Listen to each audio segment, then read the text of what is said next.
High friends, welcome to our channel. Akshaya Tritiya special. ఈ రోజు మధ్యాహ్నానికి బంగారం వెండి ధరలు ఏ విధంగా ఉన్నాయో ఈ వీడియోలో మనం తెలుసుకుందాం.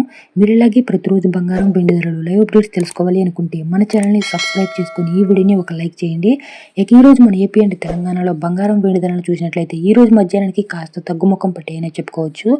ఈ రోజు మన ఏపీ అండ్ తెలంగాణలో 24 క్యారెట్ల 10 గ్రాముల బంగారం ధర 97,950 రూపాయల వద్ద సేల్ అవుతుంది. అంటే పర్ గ్రామ్ వచ్చేసరికి మీకు 9,750 రూపాయలకైతే లభిస్తుంది. ఇక అదేవిధంగా 22 క్యారెట్ల 10 గ్రాముల బంగారం ధర 89,830 రూపాయల వద్ద సేల్ అవుతుంది. అంటే పర్ గ్రామ్ వచ్చేసరికి మీకు 8,930 రూపాయలకైతే లభిస్తుంది. ఇక అదేవిధంగా వెండి ధరల విషయానికి వచ్చినట్లయితే ఈ రోజు వెండి ధరలు కూడా కాస్త తగ్గుముఖం పట్టాయనే చెప్పుకోవచ్చు. ఈ రోజు మన ఏపీ అండ్ తెలంగాణలో కిలో వెండి ధర 1,01,000 రూపాయల వద్ద అయితే సేల్ అవుతుంది. అంటే పర్ గ్రామ్ పర్ తులం వచ్చేసరికి మీకు 1,010 రూపాయలకైతే లభిస్తుంది. ఇక అదేవిధంగా ప్రతిరోజు మీరు ఇలాగే బంగారం వెండి ధరల లైవ్ అప్డేట్స్ తెలుసుకోవాలి అనుకుంటే మన ఛానల్ని సబ్స్క్రైబ్ చేసుకుని ఈ వీడియోని ఒక లైక్ చేయండి.